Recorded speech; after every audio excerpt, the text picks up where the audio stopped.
I find that new resellers tend to stay away from clothing because they are afraid of the listing process. From taking photos and measurements to creating the perfect listing, it can be daunting if you've never listed clothing before. In fact, I didn't list clothing as a reseller for my first few months because I was afraid of the listing process. In today's video, I'm going to take you through my complete process of how I list clothing. And be sure to stick around to the end because I'm going to share 3 tips that helped me speed up my listing process. Now, obviously, the first step to reselling clothing is finding clothing to resell. I'm not going to touch on that in this video. However, I have made a great video here breaking down sell-through rate, which is where I think you should start if you're trying to get into reselling clothing. Also, I highly recommend checking out my free Bolo page here that gives you daily bolos of items that you can actually find and resell for a profit inside your local thrift store, yard sale, or estate sale. No matter what I'm listing, I like to do everything in batches. So if today is a clothing day, that means my photo setup is set up to take clothing, and I started doing laundry yesterday, so all my clothing is washed and ready to be listed today. If I'm doing hard goods today, I switch my photo setup and I do all my hard goods. Because I sell everything and I have different photo setups, I like to do everything in batches. This makes it easier because I can get in the flow of listing a bunch of video games or listing a bunch of hard goods, or in this case, listing a bunch of clothing, and I'm in the mind space for it, and it just saves a lot of time by doing everything in batches. My first step is to clean all the clothing. Now, eBay requires any pre-owned clothing to be cleaned. They don't quite define what that means, but for me personally, that means every piece of clothing that I bring home goes through the washing machine. Now, before I start washing anything, I hold it up to some good lighting inside my house and I check it for any stains or flaws. During this process is where I will start to try to remove stains or any kind of flaws. So I have a bunch of different cleaners that I use to remove the stains, and I will attempt to remove them, put them through the wash, and if they come out on the other side of the wash with the stain still there, then I know it's permanent and I'm not going to have to go back. I will just note it in the photos and I will note it in the listing that, hey, there's a stain, there's this flaw. But the last thing I want to do is bring clothing into the room to start listing, find a stain and be like, I wonder if I can get that out. So I try to remove all my stains before my washing process. After washing and drying everything, I pull it all out and I throw it inside a bag and I bring it into this room here. Once I have everything inside the room here, I'll count how many pieces I have to list today, and I will head out to my storage room. In my storage room, what I'm doing is I'm taking a note of which bins have space to put more clothing in. I will then grab bags that I store all my clothing inside of, and I will grab SKU numbers. Now with these SKU numbers, I will write a bin on it that I know has room in it, and I will stick these labels onto the bags and bring them into the room. This way I know exactly when I list something, I can pull a bag and the bag will tell me which bin that item is going to go into and what the SKU number is. And I can put that immediately into my listing so that later when I sell the item, I am able to find the item very quick and efficient, and I know exactly what bin it is in, and I know exactly which bag it is in. If you want more information on how I built my inventory management system, I highly recommend checking out this video here, where I go into great detail on how my inventory works, how I store all my items from hard goods to clothing. I break it all down in that video. Also, if you're interested in purchasing any of the products that I use in today's video, from cleaning supplies to the storage bags to even the photography lighting, I will have a link in the description that will bring you to a spreadsheet that gives you links to every single item that I use every day within my reselling business. After I have my storage bags and all my clothing is clean and in the room, it is time to start taking photos. Now, I like to grab 5 pieces of clothing at a time and work my way through sets of 5. So I'll pull out 5 pieces of clothing and I'll take the photos of all the items. If you're interested in my photo setup, I do have a great video here that breaks down how to build the photo setup, how I take photos, and just general photography tips. However, some key takeaways are you can't take too many photos. I take as many photos as necessary so that the customer can get a good feel for the item. With clothing, I like to take photos of all the important measurements so that they're right there available to the customer. I also point out any flaws, like I literally will point to the flaw and take a picture of it, so that the customer doesn't miss it when they're just scrolling through the photos. I personally just use my cell phone because it works fine for me. I've sold thousands of items and I'll occasionally get a complaint that the color was a little bit off, but it's still just not worth me investing in a camera and investing more time into a setup. The phone is very simple for me. I do use a app to take my photos that allows me to adjust for a grayscale because my background is gray, and that does help with the colors of the clothing. However, just remember that you're working on a box of 6 crayons, so you're going to use blue, gray, black, white to describe your photos. You're not going to use magenta. So I don't like getting down into those nitty-gritty details because to everyone there's 50 different shades of red. So to me, I'm just going to put red. That way the customer can't argue later that, hey, this wasn't magenta, it was more of dark red, or whatever the customer would say.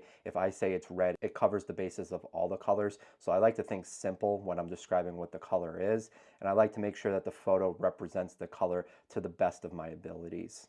After I've photoed the 5 items, I'm going to come over and I'm going to sit down. I choose to do 5 at a time rather than the whole bin or the whole box because I like to remember if there was any flaws on each of the items and just general ideas of how many pockets are on the items or whatever. If I do more than 5, I start forgetting about what this item had, what flaws it had, or what details were important with the item. So I just choose to go with 5. So I sit down and I start my listing process. Now, when I first started selling on eBay, I did everything from my phone, and I'm sure a lot of you guys still do everything from your phone. I personally have found that I have sped up my process a ton by using the computer. It allows me to move around the website quicker, do research faster, have multiple tabs open, and I even have cheat sheets where when I'm filling out descriptions, I'm able to copy and paste things into the description for general product information, so I don't have to type it out every time, and I don't have to go through different tabs on my phone. It's much quicker to do it on my computer. Also, ChatGPT on my computer is so useful, and it's able to help me find better titles, better keywords, help me with the description. Anything that I need help with, ChatGPT is there, and I can do all of this 10 times quicker than I can on my phone. Now, if all you have is your phone, I think you're fine. You don't need to run out and buy a computer. You can totally create listings on your phone, and I did it for a very long time. However, once I started wanting to speed up my process, I found that it's night and day for me between the phone and the computer. So the first step is I'll take the piece of clothing and I'll get the brand and the category that it's in. So let's say it's a pair of buckle jeans. So I'm going to hop onto eBay and I'm going to type in buckle jeans, and I'll type in whatever model it is. Maybe it's the Aaron model, so I'll type in buckle Aaron jeans men's, and I'm gonna just start going through all the solds. I'm gonna look, and I'm looking for things that stand out to me. So things like keywords, and I'm looking for price points that are consistent across the sold items. So if I see a bunch of these jeans and a lot of people are selling them for around $24.99 plus shipping, that's probably where my price point is going to be, $24.99 plus shipping. If I see a bunch of people use the keyword stretch, then I'm going to look and see if these jeans actually have stretch to them, of course, and then I'm going to insert that keyword in my title. So during this part, I'm just doing some basic research. I like to keep this well under a minute. Now, I don't do research on every single item. A lot of items, I just know what I'm going to do for the listing. I know the keywords, I know how the title is going to be, and I even know the price, and I don't necessarily need to sit here and spend a minute or two trying to do product research on things that I already know. However, if I don't know it, I try to keep it under a minute.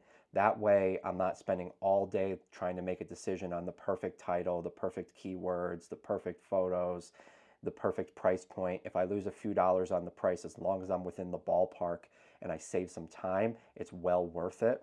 So after I've nailed down the product research, I'm going to find a sold that looks good, and I'm going to sell similar based on that sold.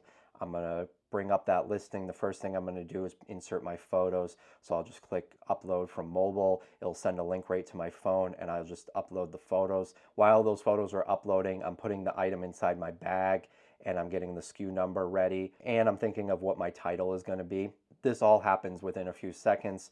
Once the photos are uploaded, now I move on to the title. I'll adjust the title to my preference. If you're not sure how to create a perfect title, go ahead and check out this video here. However, you want to start with the brand, the category, the gender, the size, and then I like to finish it off with a bunch of keywords like stretch or hiking or preppy or whatever the item is. There's always some keywords that you can throw in there that will help push the sale. but you want to make sure the important things are at the front. So if it's buckled jeans, you want to make sure buckled jeans is in the front. If it's men's, you want to make sure it says men's, and then you want to make sure that the size is there. Everything that the customer would type in is what you want in the beginning part of that title.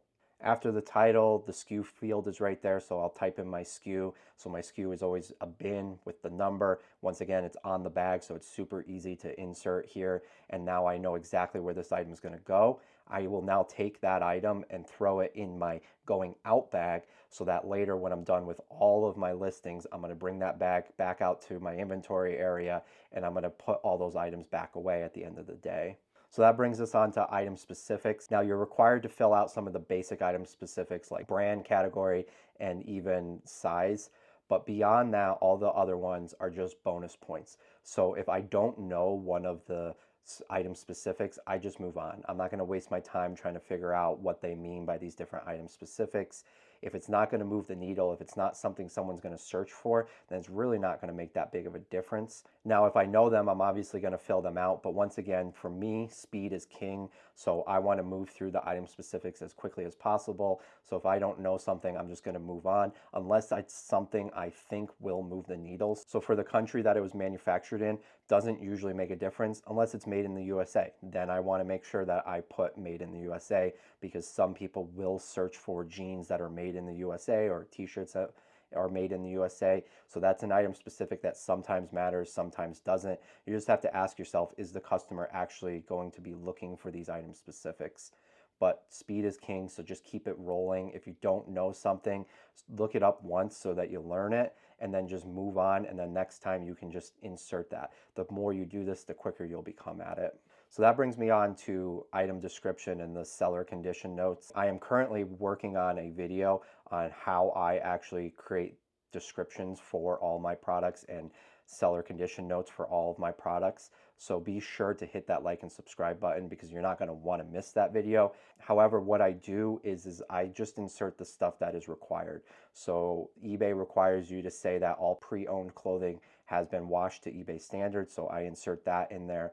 And I also just insert some general information about buying used clothing. All of this information is just saved on a different sheet that I copy and paste in so I can keep it moving. I'm not sitting there typing it out. I'm not sitting there thinking of the perfect thing to say.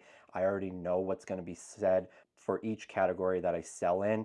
I already have something drafted up, and I'm just going to copy and paste it in and move on. It literally takes me 5 to 10 seconds to copy and paste that item in there versus sitting there and typing something out. I also personally don't like using the AI tool. I think it oversells your product. It like describes the product as like the perfect piece of clothing, and it goes on and on and on. It's a bunch of useless information for the buyer, and I even think that most buyers see through it and know that it's AI and think it's kind of scammy. So I just stay away from that. I want my descriptions to sound like an actual person, not a computer creating the description. And then the rest of the listing I can just blaze through. I've already done my product research, so I should know what price I'm going to sell it for. Clothing is really easy. It usually falls into 2 or 3 different shipping price points. So I'll have an 8-ounce policy, a 12-ounce policy, and a 1-pound policy, and that covers the majority of clothing. Sometimes some larger jackets and stuff have to go into the 2-3-pound categories, but I already have shipping policies, so I'll just choose the one that I know. So like a t-shirt's going to go in an 8-ounce policy, and a pair of jeans might go in a 2-pound policy. And once again, speed is king here, so I'm just going to keep it moving. I already know what these clothings weigh and that they're just going to be the general sizes, so I don't need to take measurements here. They're all going to fit within the 12 by 12 by 12 category, and they're all going to ship around the same weight range. And I don't adjust any of my other settings. So anything like returns, promoted ad fees, and business policies, all of those stay the same for me. I know exactly how much I'm going to promote each item for, and it doesn't change. So whether I'm selling hard goods or clothing, I don't have to sit here and think about how much I want to spend on promoted ad fees. I already built that into my purchase price when I purchased the item, so I already know that I have the margins there. If you want to know how to find your promoted ad rate, I highly recommend checking out this video here where I go into detail. But if you already have it decided, it speeds up the process rather than coming down and deciding whether you're going to take returns or how much you're going to promote an item. If you already have it set and you just use the same thing for each item, it's one less step, And if you're listing 20, 30 items a day and it takes you a minute each time to decide how much to promote it, that's 20, 30 minutes that you're wasting by just having to decide how much to promote something for each time you come through the listing. Now, I typically hit the save for later. I run all my listings off of drafts. I like to do this because it gives me a buffer. If I'm sick one day or I don't have time one day, I have a draft bank that I can work from. And this also allows me to adjust how many I'm listing depending on how much I'm finding. I never feel rushed when I'm at a thrift store to make sure I find 6 items or 10 items to list today because I have a draft bank. So if I don't find anything at a thrift store or yard sale today, it's not a big deal. I already have listings for today, tomorrow, the next day, maybe even a week out. It kind of just depends on how much inventory I'm getting in and how much I'm listing.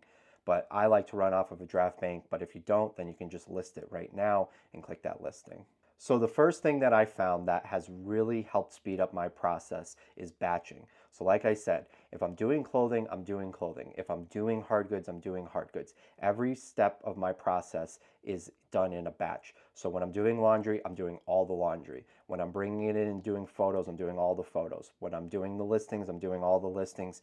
And at the end of the day is when I put everything away. When I first started, I would do laundry, I'd grab a couple items, I'd come in here, I'd take a few photographs, I'd put the items in the bags, then I'd walk back outside to my inventory, put them away, and then I'd grab some more from the laundry, come in, and it was just taking way too long. So for me, one of the best ways to speed up your process is to do everything in batches. That means all my clothing gets washed, it all gets brought into this room, it all gets photographed and listed before it leaves.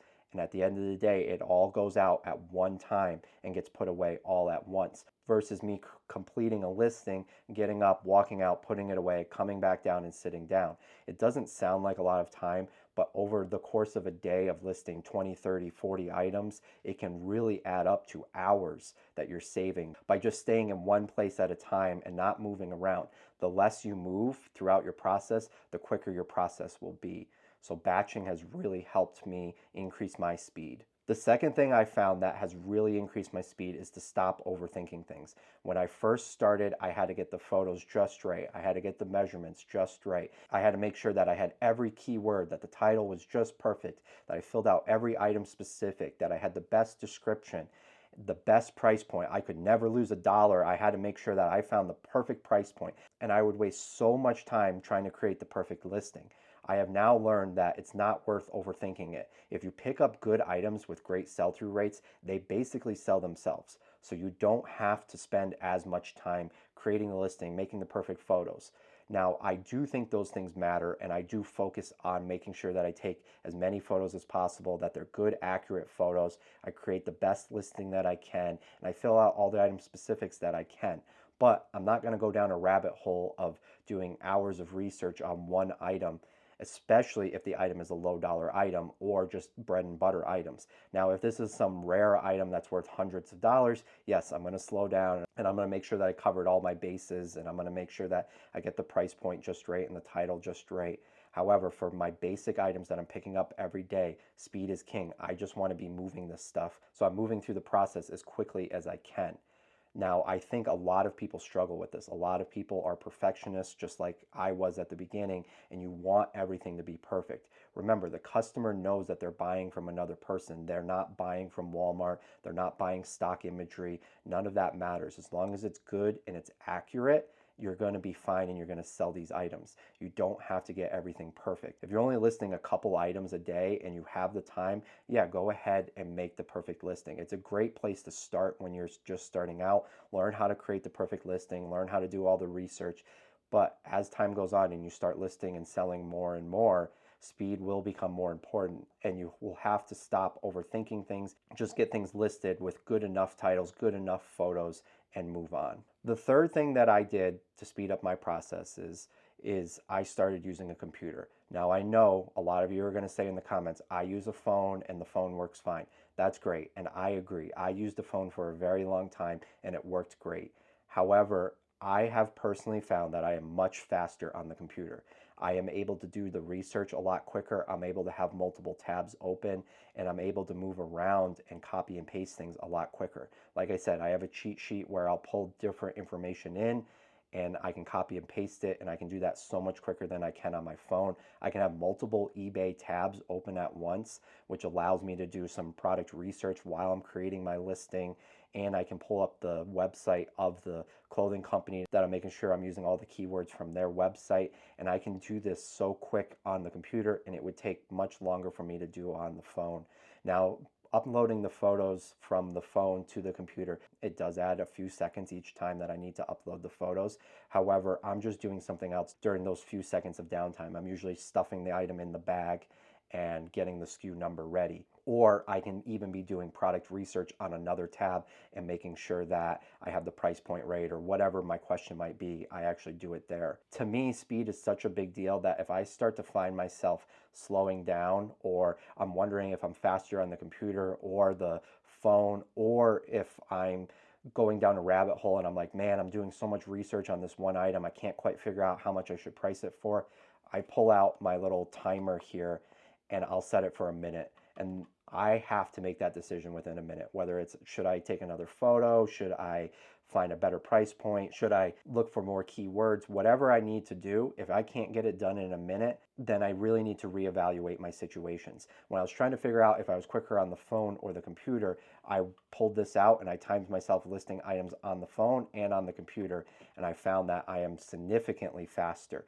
almost 2 to 3 minutes faster listing on the computer than I was on the phone. So if you want to improve your processes, whether it's taking the photos or trying to figure out if the computer is better for you, or even if you're wasting too much time going down rabbit holes trying to find keywords or price points, get yourself a little timer like I did here and just start timing yourself and setting time limits. So if you know it normally takes you 5 minutes to list an item and you want to start doing it in 3 minutes, set that timer for 3 minutes and see if you can get it done in that time.